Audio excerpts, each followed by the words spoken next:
I think that it's always You could be safe to optimistic be. once. That would be for the first time ever since we spoke. You could be optimistic. No, I'm in general, Mario, an optimistic person. I mean, throughout this genocide in Gaza, if you go and see my interviews on shows like yours with other good friends who've been active over the years, I've always said that I believe that there's light at the end of the tunnel, and that what's going on in Palestine will, despite the darkness, and the horror that we're seeing every day, that there will be liberation and there will be an end to this oppression of the Palestinian people. And I believe the same about Iran. And that's what I've always believed about the axis of resistance and the sacrifices that they've been making for independence, for liberation, and of course for the Palestinian people. But what I basically my caution is linked to is the degree to which the Zionists and the Israeli regime are willing to push and bring about this death and destruction for uh, for this region, and the degree to which they're willing to wreck the global economy for the sake of their regime, for the sake of Zionism. This war was never in the interests of the United States. Antagonism between Iran and the United States was never in the interests of the American people. And if it wasn't for the Israeli regime, we would have had normal ties by now. We would have had a U.S. embassy in Tehran. We would have had an Iranian embassy in the United States. The book that I spoke to you about, Going to Tehran by Clinton Hillary Leverett, that you bought, their thesis was that the United States and Iran should move towards rapprochement, and if they don't, they were predicting that it would lead to where we are today. It's a very impressive book, and they dealt with many of the myths about Iran and that you see in Western media, the propaganda, which some of your guests repeat. But and that's why I think everyone should read the book. But the point is that the Israeli regime is the spoiler. Trump isn't even all that important in all this. It is the fact that the Israeli regime pushes Trump, or the Zionist lobby pushes Trump. They also pushed Obama. They pushed um, uh, all of the U.S. presidents in recent decades towards antagonism towards with regards to Iran. But Trump was foolish enough to go into war, and of course he was destined to lose this war. I said this from the beginning; they'll lose the war. And today, if he was smart, if he was reasonable, he would go with the Omani Iranian agreement. And of course, Oman is coordinating with the United States, as you pointed out, because Trump, if you recall, he said, "We'll bomb Oman or wreck their country or something like that. We'll if they don't obey us." Oh, he threatened to So bomb them yes, exactly. a couple of Yeah, months ago now. exactly. So if he's smart, he will go back to his obligations. After all, it wasn't Iran that wrecked the deal, the MOU. It was the United States. They refrained from pushing the Israeli regime out of Lebanon. They refrained from returning Iran's stolen assets. These were all obligations. Trump continued to threaten to murder Iranians, destroy Iran, murder Iranians. These are all violations of the agreement. They expanded the sanctions regime during the MOU, another violation, and they opened that corridor, which was a violation of Article 5, and which led to the fighting and the renewed war. And he basically undermined the deal from day one because he wasn't serious about it. So now he is going to have to go and implement the deal, and probably the Iranians are going to expect more with regards to Yemen and Gaza in particular, and they'll probably want things upfront. For example, Iran's assets, because Trump can't be trusted. But we could have been. I mean, this war shouldn't have started. After the 40 days, we had a ceasefire, and Netanyahu then carpet bombed Lebanon. I know you know this. I'm just reminding your audience. We could have had a ceasefire then, and the strait wouldn't have been closed. But Netanyahu carpet bombed Lebanon, and then Trump, instead of saying that Netanyahu is violating the ceasefire, he supported Netanyahu, again, the Zionist lobby, the Israeli regime pressure. And that led to the siege warfare. And then, of course, we had the MOU. Again, the Zionist lobby pushed him to undermine the agreement. So what we're seeing today is progress, but I don't know what Trump is going to do tomorrow. As you and I speak, he may put out a Truth Social post. And of course, since I haven't paid the money, I won't get it as soon as some other people. True, true. Nice. That was a nice one. Yeah, so we don't know. But in general, this is a positive step. But it's not going to lead to the opening of the strait because right now Trump is engaged in siege warfare. So we're going to have to see if he's going to move back to implementing the MOU or not. I want to take, before going to the MOU, how the Strait of Hormuz would look like. Also, what Iran would look like following this war. What happens in Lebanon, Yemen, etc. There's just so many moving pieces that while the end of the war between the US and Iran, I think we've reached that point. We haven't reached an end of the wars in the region, and they could even get worse before they get better. So I want to just put that aside for just 1 second and go back to where we were a week ago. It was a very, you know me, I've always been optimistic since even before this war started that we will not see, we spoke after the 12-day war, and I didn't believe we'll see a direct war between the US and Iran. And I remember the day you were like, Mario, it's going to happen. This is, even after the 12-day war, like, Mario, this is a pause. And I dismissed, though didn't dismiss, but I just didn't agree with you at all. And I thought you were being too concerned, and you ended up being right. Now, however, when I got really worried and when I stopped being comfortable to say the war is over, because I've been saying it since April, was last week. And despite speaking to one of the people involved in the mediations, they were pretty confident that he's going to push, that's based on they were mediating. So they're based on the discussions they're having, that he's going to threaten, and then tackle.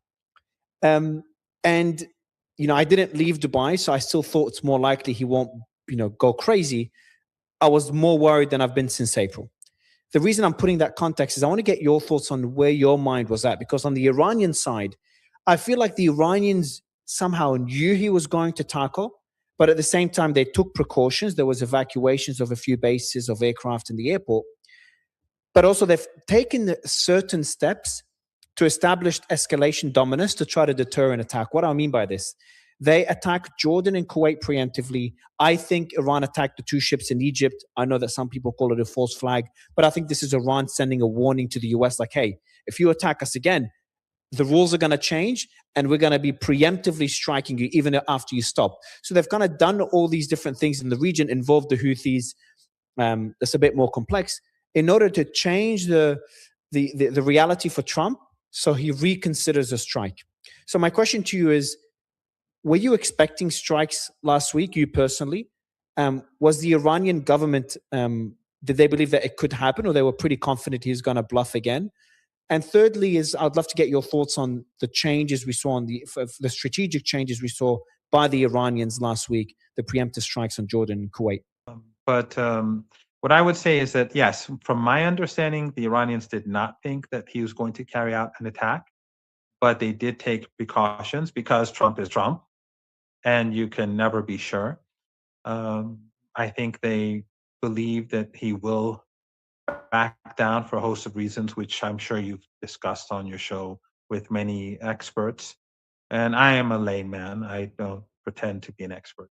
But so that aside, I think that what happened over the past few weeks is that uh, first I have to add that the axis of one thing that the West underestimates about Iran is, of course, they look down upon Iran. They think it's a regime. Often, when people say regime, it implies so many negative things that it diminishes the country and the power of the state. They underestimated, or they wanted to disbelieve the legitimacy of the state in the eyes of Iranians, which the funerals showed very clearly that the West could only wish they had such popular support. They underestimated Iran's technological capabilities, its indigenous capabilities, the self confidence of this nation. And so that is one miscalculation. But another is the miscalculation of Iran's allies. When they call Yemen proxy or the Iraqi resistance a proxy, it's sort of like regime. In other words, they get some money from Iran and they're mercenaries. That's basically more or less what a proxy would be. they have agency, they have beliefs, they see themselves as standing up against genocide. They believe in what they're doing. So, and as long as in the West they consider all these different groups as proxies, and instead they don't consider their own allies and client regimes as proxies. Only the Iranians, it's a regime, and their allies are all proxies. So by creating that narrative, it makes them feel good, I'm sure, saying, they're the regime and they're terrible proxies. It makes them feel good. Sort of like if I'm angry at someone, a taxi driver, and I insult him and say, you're a so and so, and make me feel good, let's say. Hopefully it doesn't. But it doesn't help. It's just it strengthens the miscalculation and the misperception. So Iran's allies, they have agency and they are powerful and they have popular legitimacy. In Yemen, the government in Sana'a, the capital of Yemen, has been in power for well over a decade, despite a genocidal war where the entire world was on their side. 80% of the population of Yemen is in territory controlled by the Ansarullah and its allies, despite all the genocide. And obviously, Ansarullah doesn't have the money. The Saudis, the Emirates, the United States, all, this coalition, Qatar, all these people, they're the ones with the money. Despite all that, they have the upper hand. And that shows their power because their power comes from within. The same is true with the resistance in Iraq. The same is true with Hezbollah. The same is true with the resistance in Palestine. So, Yemen, with this power, has been saying for a very long time that this siege, because the Saudis have imposed a siege, they continue to impose the siege on Yemen. So ships can't go into Al Hodeidah and just bring in rice and bring in goods or do imports and exports. They want to strangle the people of Yemen. And Sana'a was saying for a long time that this has to come to an end. And then what happened? The Iranians sent a plane to Sana'a International Airport in Yemen, breaking this so-called siege, this immoral siege, to bring a delegation to Iran, along with some injured people to treat in Iranian hospitals.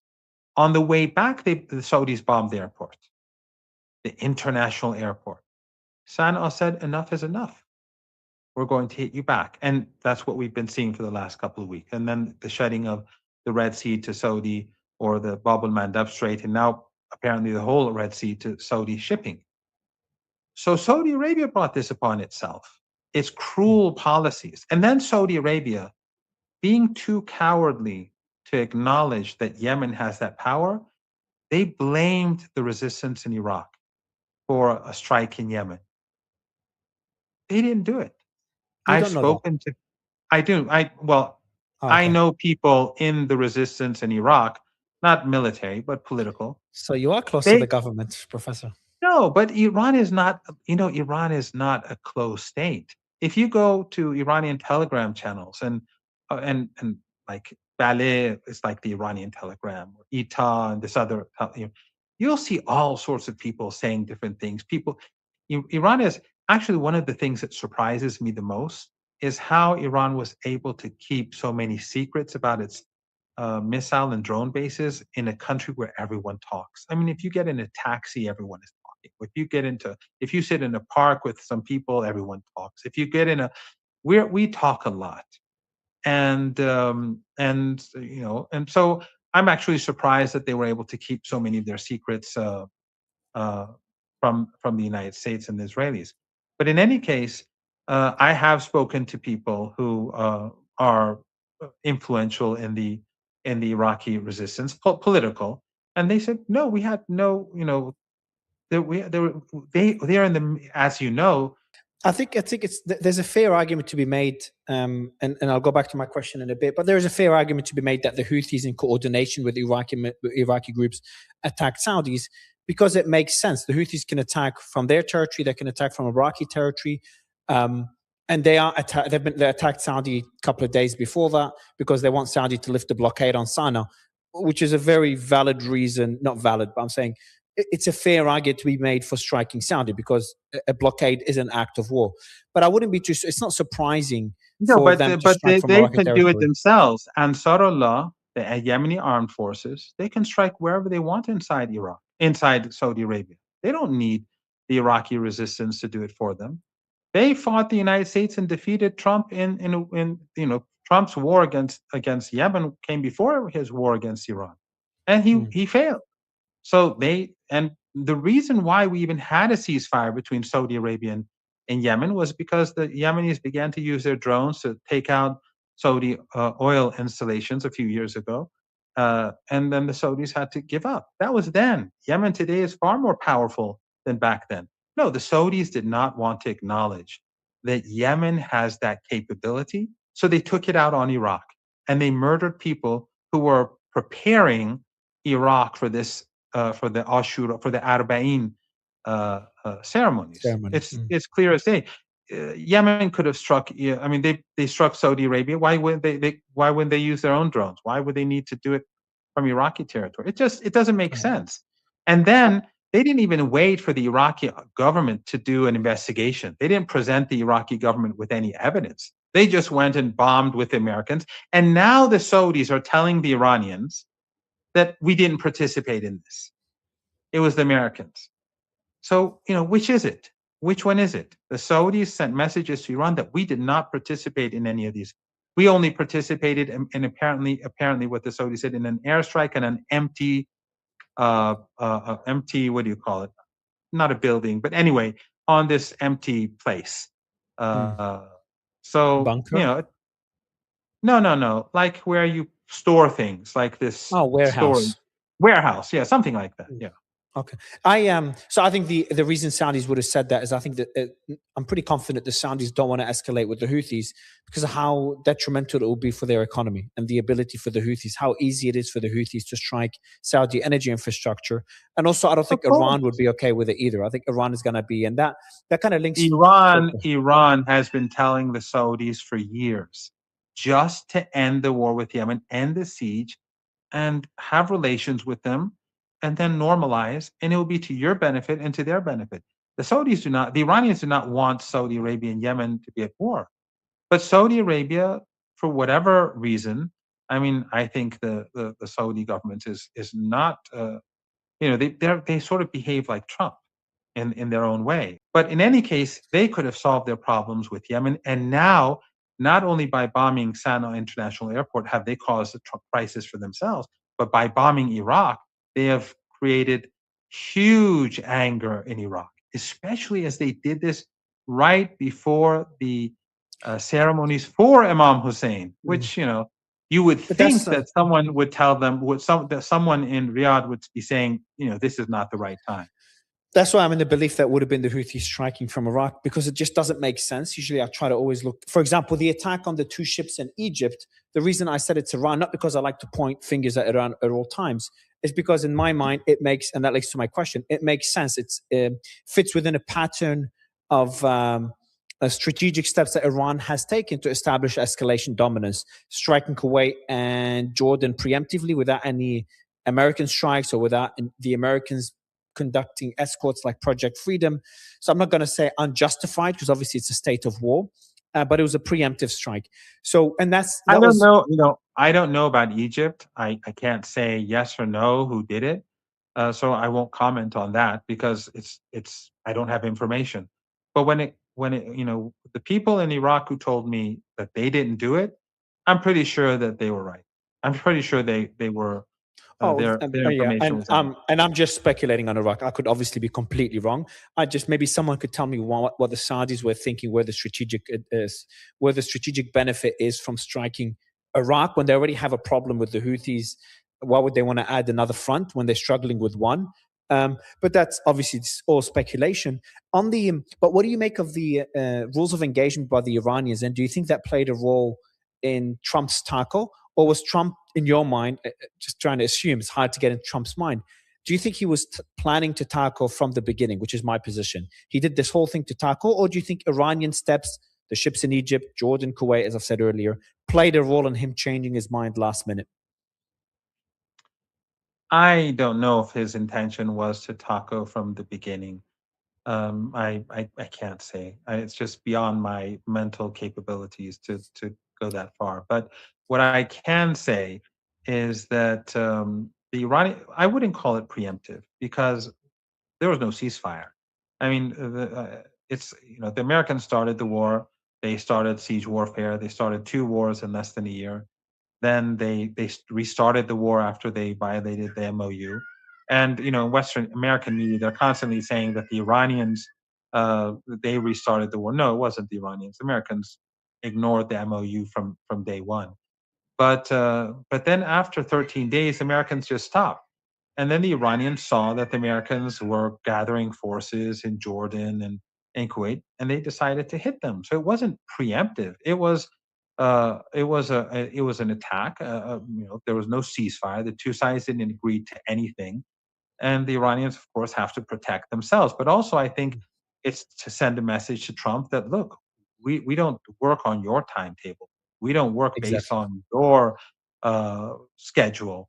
You start a war with us. We're going to fight back and protect Mm. ourselves by any means necessary. Whenever we see it to be appropriate, we will strike.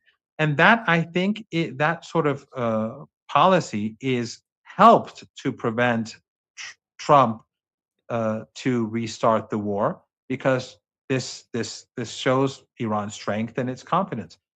So I don't know if he would he from the very beginning his intention was not to strike, but I would think that probably, and again I'm just guessing. This is I would I think probably that what you say is correct, Mm. and this is not based on any information that I have.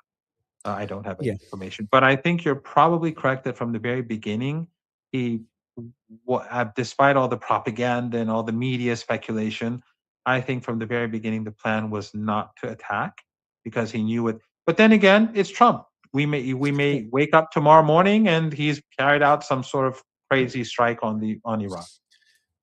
Yeah, and I think Iran's strategy of, I use the word And by the way, that preemptively. wouldn't even negate what you say. I mean, Yeah, it may have exactly. been He from the changed his mind. beginning that he didn't plan to do so, and then yes, next week he changes his mind. Yeah. That wouldn't negate your argument. It's And Trump. on the We live in Trump's world. and on the preemptive strikes by, I'll use the word preemptive, but I think I've defined what I mean by it. Just different rules of engagement. That strategy by Iran, I think, stopped Trump from doing the back and forth we saw in the last few weeks. Because in the last few weeks, he knows in his mind, I strike, they strike. I stop, they stop. But when Iran struck without America striking, they'd be like, okay, the rules of engagement have changed. We're losing escalation dominance. Now, I for the agree. big piece of news, Professor, is what can you tell us about the deal? I'm sure you were on that negotiating table drafting it, so and maybe signing it as a guarantor. What can we know Of about the Strait of course. Hormuz deal? Again, I don't say that I'm not a part of the Iranian government out of modesty, and I don't say it because I want to pretend that I'm independent or seem independent or look like some detached person. I support the Islamic Republic of Iran. I support the resistance, the axis of resistance. I think that's clear to all. I believe in it. I believe in everything I say. I do. I never lie about anything. I may get things. I may say this happened, and then later on, I find out that like I was wrong. That didn't happen. But I would never say anything that I You don't might tell believe. me you might tell me to evacuate from the UAE every few weeks. Well, when as I told you, when I would say this is because of the threats made by the United States, and I would say that basically because people have to know that this is going to happen as a result. But the Iranians have always been careful not to kill civilians, and we had 3,500 deaths. You saw on day one they went and murdered 168 kids in an elementary school. The entire Persian Gulf. I did a deep seek search, and less than 20 people, uh, based on their own numbers, all these five countries, less than 20 people died with all these missiles and drones. Why? Because the Iranians weren't trying to kill anyone. And when the Americans did not attack Iran, Iran did not strike back. Iran only says that they'll strike for deterrence. This retaliation is to prevent this from happening. So when they struck, for example, the South Pars gas field in Iran, then Iran struck Qatar hard. And then Trump went and said, oh, no, no, no, we're not, this is not going to happen anymore. But if Iran allowed it to happen, then they would have taken out everything. I mean, the Americans have no, I mean, the government, not the people. The Americans have no morality. They have no moral compass. They kill kids. They bomb all our bridges and all of our uh, all of our power plants. They'll destroy everything. They'll destroy the country and walk away as they always do. So the Iranians said, "You strike us, we hit you back." So I never write these things to terrorize people in the Emirates or anywhere else. I write this so that people know that if this happens, this will be the result. So prevent it from happening. Um, and on the yeah, so I don't take it personally. If you said Mario Nofel, I know where you live, that one I'll take personally. But in terms the others, the UAE and stuff, nothing personal. But on a serious note, what can you tell us about the deal? So I repeat, from what I understand, there's a northern corridor controlled by Iran, everything inbound, Iran manages. There's a southern corridor controlled by Oman with coordination with Iran. Everything going out of the Strait of Hormuz goes through that corridor. And in that 60-day interim period, reports indicate that there won't be a fee. I think that's as far as, and there will be a fee. I don't know if that agreement or that interim agreement will talk about a fee after the 60 days. I think that will be discussed later, but it's implied. But I'd love to get maybe more context and any other information you have. I didn't even know that it was declared when you said it. Your friend Ismail Bagay declared it. Yeah, He I didn't hear it before because right before this show I was with on Rick Sanchez's show, and so I was busy during the last hour. I don't know. I really don't know the details. All I know is that the Iranians said that we will not allow uh, the Strait of Hormuz to be like two separate entities where Iran is on one side and Oman is on the other. Iran has to know exactly what goes on across the strait, and so there has to be full coordination. And Oman wanted to cooperate with Iran, and we would have had a deal a lot earlier, but the United States prevented it. But ultimately, apparently, U.S. pressure has been decreasing recently, and so more progress was made. And the last thing I heard was this afternoon that to have more independence and Americans are not harassing them like before.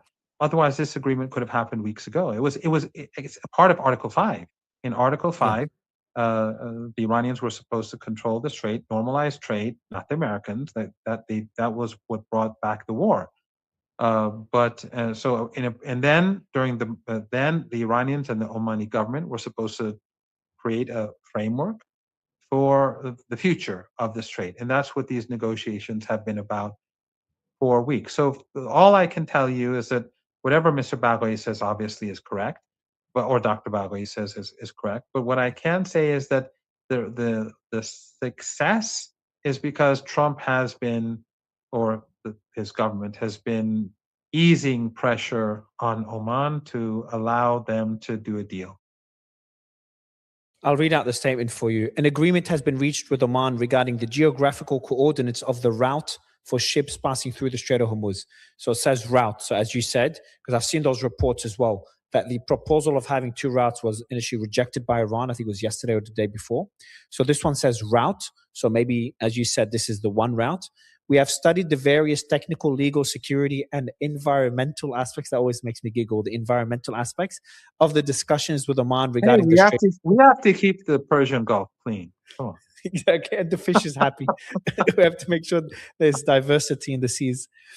We have studied the various, yes. So the joint statement with Oman is in final review and drafting stage. Unless, and there's a clause, there's a last statement is unless it is obstructed by third parties, obviously referring to the US, Trump. When he says something, unless it is obstructed by third parties, is that just a formal statement? Is it political? Or does it indicate genuine worries that maybe the US could sabotage this deal? Or is it just pretty Well, standard to add that at the end? Well, based on what you've just said, we don't have a deal yet. It's not been finalized. No, If that I heard you he correct. starts off. He saw an agreement has been reached with Oman regarding this. So an Okay. agreement has been Okay. reached. Yeah, so they hasn't Okay. signed the deal yet. Right. Okay. So yeah, I think it's basically it's everything depends on whether the United States allows Oman to sign the agreement. But then even if the agreement is signed, that doesn't mean the strait is going to be open and normalized. Some ships will be are allowed to go through. Iran does not want to shut the Strait of Hormuz. Even now, ships do pass through with Iranian consent. And it's interesting, like how some of those ships, which are linked to countries friendly to the United States, are blocked by the United States. But Iran doesn't want to shut the Strait of Hormuz. But those countries that are assisting the United States in the war, and they're obviously not going to get preferential treatment, and their ships will be blocked at times. But if after this agreement, the United States is going to have to go back to the MOU and MOU plus, because Yemen will have to be included, and the United States is going to have to implement the deal before Iran allows things to be uh, fully normalized. But this is a part of that process, because this is a part of Article 5. When the United States tore up the MOU, Iran never rejected it. And that's why Iran continued to negotiate with Oman throughout this period. I mean, this is not something that's started 3 days ago. This was going on uh, from the beginning since the MOU was signed. Yeah. Do you think there'll be next steps? Before I ask you whether there'll be a nuclear deal or whether you think sanctions could be removed, I want to ask you how Iran. I think I know your answer, but it'll be good to explore it further. Is how will Iran be following this war? And what I mean by this is we know how Iran has been. We know their foreign policy strategy, etc. Has been pretty consistent for the last few years, even decades. Um, but everyone's, you can't expect Iran to come out of this war the same when it's been part of this war of aggression that was unprovoked. And Mustafa Khamenei, the leader, the supreme leader, he also lost his wife, I think his daughter, his father, maybe his mother, all these Not his different family, daughter. Not his daughter. That was the his niece, maybe. uh, another grandchild My from apologies. yes, he lost his niece. That's right. He Niece. lost his sister, his wife, a niece, and of course his father And obviously he's and his likely, brother-in-law. and his brother-in-law, and he's likely very injured as well. So when someone, I don't think you, so. No, I don't think. I oh, don't okay, you think he don't has think any. he's got severe injuries. Okay, putting that aside, even if he hasn't, losing that many family members, I'm sure anyone that has a family could relate to it. It changes a person in ways that are difficult to really even imagine. So, with a supreme leader that's just been through that traumatic experience, with a country that's been through that traumatic experience, um, do you worry that there are voices in Iran that do talk about revenge? We've seen the billboard, we've seen the video on Fars News about how to kill Trump. There was another one on how to kill Trump's wife, Melania. So there is that sentiment for revenge in Iran, and it's understandable after this war. I'm not saying it's justified, I'm saying it's understandable. The worry that I have in other countries, other Gulf country leaders also have, is that Iran may come out of this more hostile. Um, I know you don't advocate for that strategy, I assume, but is that a genuine worry that maybe those voices have more influence in Iran, where Iran comes out of this more interventionist, more aggressive? Um, Kind of the BS meter is a lot lower. It's less tolerance for disagreements as they've had before. Before they would strike, the Americans would strike them, midnight hammer, the Iranians would retaliate symbolically. And I don't think that would be the case moving forward. So I'm not sure whether this is a worry that you or others in Iran have. Well, after Midnight Hammer, Iran's response wasn't symbolic. They struck a key radar installation in the U.S. base, and this is last year, of course, when in Doha. And of course, again, this goes back to the tweet which I predicted all this, and I withdrew that tweet because out of respect for people in Tehran, a couple of people in Tehran. But Melania, I don't think, no one in Iran, I thinks that way. Some person may have put some, piece of cardboard. I mean, one thing, Mario, that they don't get at all in the West is that Iran is one of the most educated societies in the world. We have universal education right after the revolution. One of the things, even during the war when the West supported Saddam to invade the country, universal education in Iran was a priority. And so Iran today is before the revolution, most Iranians didn't go to school, and more women didn't go to school than men. Now it's universal education. It's been like that way for decades, and for a couple of decades, the majority of Iranian students are women. So Iran is a highly educated society, and in Iran we have open debate. And so, if someone holds a placard about Melania Trump, that has nothing to do with them. No, it's Fars News. Fars News put a video on how to kill them Yeah, both. yeah, but I'm sure I don't know. I haven't seen that, but I don't think that anyone thinks about Melania. I mean, who cares about her? I mean, except for the fact that her links to Epstein. But anyway, but at the But end of the day, Mushtaba's wife I was don't killed, think. so that would be. Yeah, but I don't think this is a personal issue. I mean, Ayatollah Khamenei was as much personal to me as it was to Ayatollah Sayyid Mustafa Khamenei. And you saw the funeral, and you saw the emotions in the funeral. And the size of the funeral. Tens of millions of people took part in this. And there are people who came to Iran and witnessed all this, and who are in trouble in the West because they just simply reported this. But the issue ultimately is deterrence and justice. So I don't think the Iranians think that those people who push the button to kill the kids in Minab, and it's not just Minab, Mario. They bombed a uh, a sports complex in, I think it was in Lar. I may be getting the city wrong, where a bunch of teenage girls were playing basketball or volleyball, and they just wiped them out. And apparently, it was a new type of missile that they were experimenting. So who pressed that button? Who bombed? Did the double tap strikes in the different cities in Iran? Who bombed the ambulances? Who killed all these kids? Who killed our leaders? Those people. So the Iranians are saying that these people, just like the Nuremberg trials, that Iran has to get justice. So I would advise all those people who were involved in murdering Iranians to make sure they have security for the rest of their lives. And that's just how they see it in Iran. That's how they see it. They say these people carried out Security, crimes. They but carried out crimes security. against humanity. They, But they yeah, would they, feel, they. because if they face justice, that means they should face the legal system. Why would they need security if, Well, unless if there is no legal system in the world that we live in, Mario, there is no legal system. So nations, to protect themselves, when the United States creates a jungle and imposes the law of the jungle, then people, in order to protect themselves, they'll put up their own framework for justice. From my, if you look at it from where I'm standing in Iran, if you're in Iran, and then if people come up to you and say, these guys murdered our kids, what happens to them? They just walk away?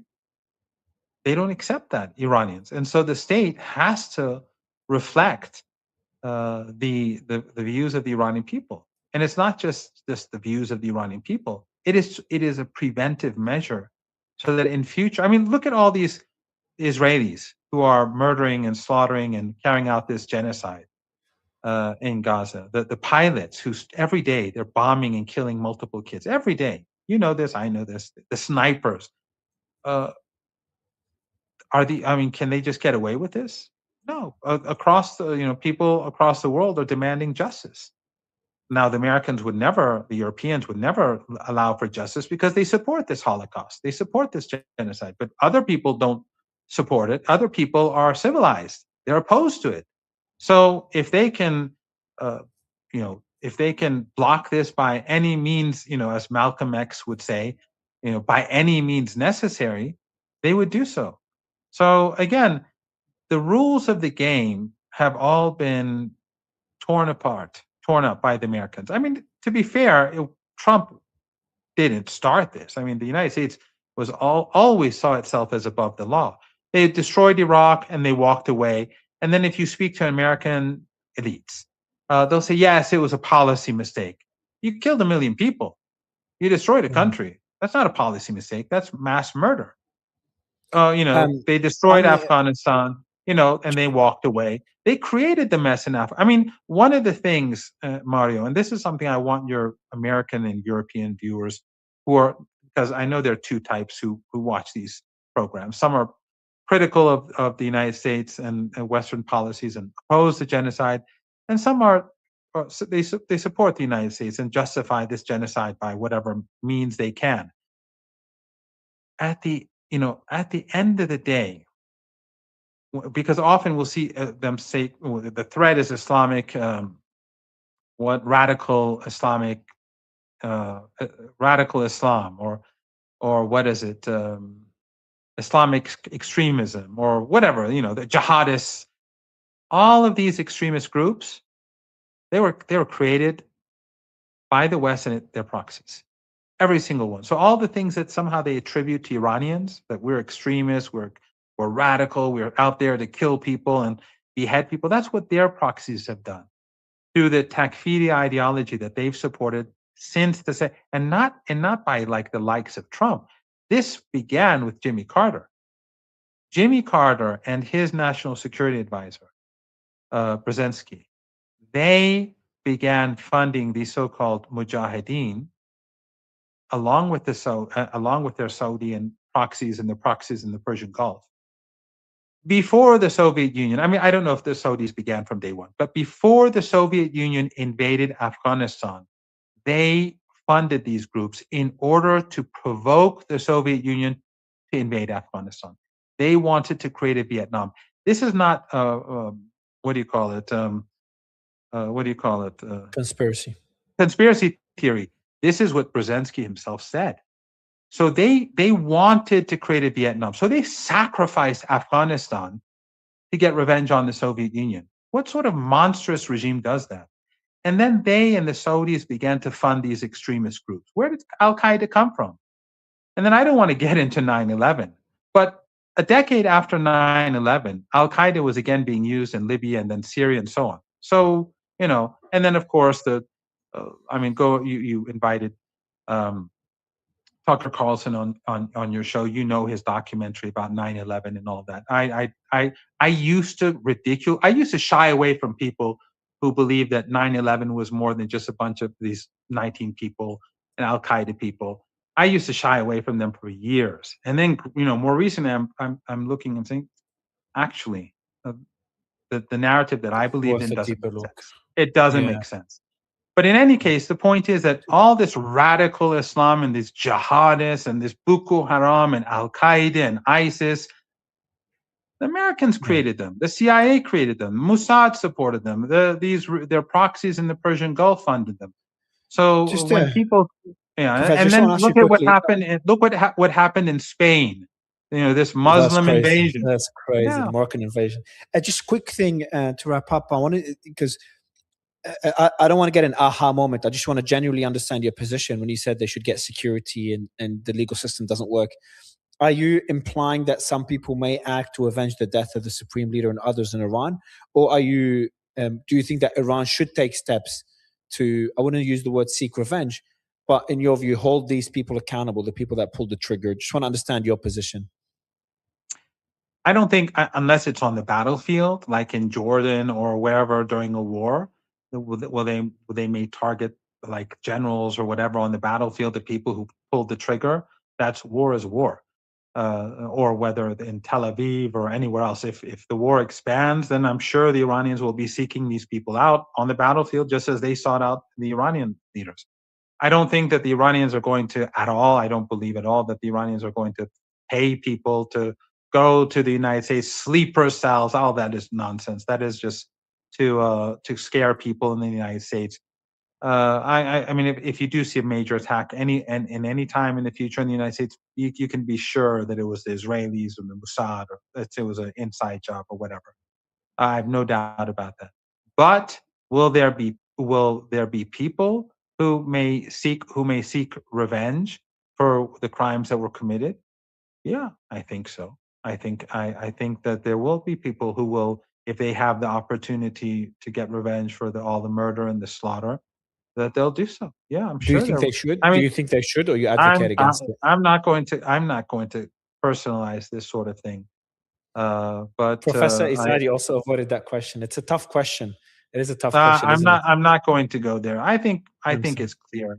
that these people have carried out crimes against humanity, and that my preference, my ideal would be Nuremberg trials for the wars in Iraq, in Afghanistan, in Libya, in Venezuela, in the crimes against humanity being carried out in Cuba, and so on. I think all these people have to go to jail, and it's not just the Americans; it's the Europeans that assisted them. It is their, these none of these war. I mean, it's the irony is that Iran has been demonized all these years, and it's not Iran that starts any of these wars. The genocide is being carried out in Gaza, but we're the bad guys. The Iranians are the bad guys. The Americans wage war against Iran. The Iranians are the bad guys. The Americans destroy Iraq. They supported Saddam Hussein. They funded, so they gave him the chemical weapons. And then they went after Iraq for the chemical weapons that they gave to Saddam Hussein. They created Al Qaeda. Then they invaded Afghanistan because of Al Qaeda and told their people, these Islamic radicals, they are really terrible people. And then when all these countries are destroyed and millions of people leave their homes and go to Europe because they have nowhere else to go, they tell, look at these Muslims who are invading our country. I mean, it's just, it's just extraordinary. Again, I hope you read that book I asked you to read, Going to Tehran. It's worth reading. But also Alistair Crook's book, Resistance. I think that actually in all this, Iran and the axis of resistance have been more humane and more reasonable than the collective West. And when I mean the collective West, I'm talking about Western elites and Western governments and these regimes that govern the West. And by the way, when I say regime, I say the US regime, the Trump regime, it's because that's the language that I they know. use when they I refer to remember. Iran. I remember when you started using it. It was in the first few interviews we did. You called it government, and then when people were using the word regime for Iran, then you're like, "All right, you want to play this game," and you started playing the Yeah, same game. I remember the shift. yeah. Professor, well, good chat again. Congratulations. We seem to be close to having a deal. Iran's Deputy Foreign Minister Kazem Garibabadi says any agreement with Oman would not mean Tehran will implement Article 5 of the Islamabad MOU. Article 5 reportedly requires Iran to reopen the Strait of Hormuz to commercial shipping free of charge for 60 days. The statement contradicts recent reports that a potential Oman or Iran deal would include a 60-day period of free commercial transit through the Strait of Hormuz. Wow. If there's a fee Yeah, charge now, that was that'd be something that wild. I've heard, but I didn't want to say because I That there don't. will be a fee Based from on there'll my be a fee understanding, starting. there will be a fee. Yes, I mean Oh wow. there will definitely be a fee. But when you said for 60 days, I was a bit surprised. But Oh my wow. understanding is that there will be a fee That would be from wild because from Trump. Yeah, that would be. from not How would? from when it's implemented. That's my Yeah, understanding.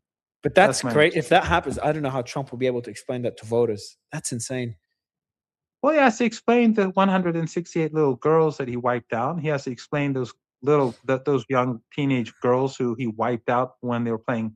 I don't remember if it was volleyball or basketball. He has to answer lots of things. But apparently, for his constituency, the MAGA crowd, which ironically they are mostly Christian Zionists. Apparently, for them, killing Palestinian little kids is okay, and for them, Christ condones genocide. Our Christ doesn't. I mean, Jesus, the Jesus that I know, the Jesus that I love, the Jesus that ordinary Christians and Muslims love, he would never condone genocide. But for the MAGA crowd that believes that pretend that Jesus promotes genocide, yeah, I think for them that would be a difficult sell.